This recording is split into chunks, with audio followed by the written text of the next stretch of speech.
Mabuhay, good afternoon. This is Alexi Fernandez from Davao City. This is my advice to all the young people in the young generations of today, especially to those young people who are job seekers. When you get inside the office, when you applying for a job, please be respectful. You should be approachable to anyone in the office. And see to it that submit your resume, and attaching the resume are the requirements. Please do not submit biodata. Kaya wala na biodata karon, dili na siya ginadawat. Panahon pa na ikupong-kupong. 1990s pa na. We are now in the new millennium.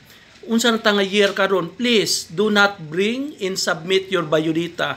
Please submit resume.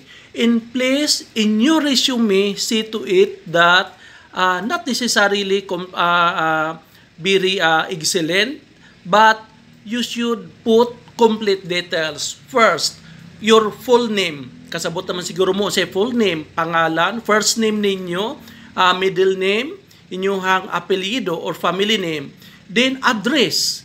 Kung asa mo nagpuyo, city address, provincial address, then put telephone number or mobile phone number. Then, inyong educational background. Asa mo na-graduate sa elementary, high school, college, or college level.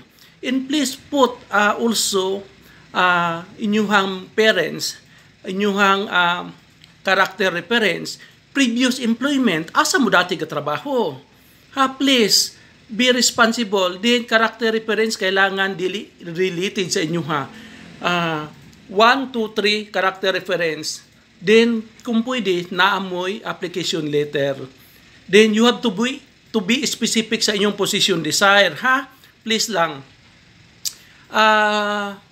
Dapat walay erasure ang inyong resume.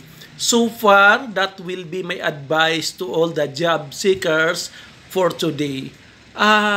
I have a lot of videos that I prepared and to be uploaded. Please stand by and continue to follow me. This is Alexi from Davao.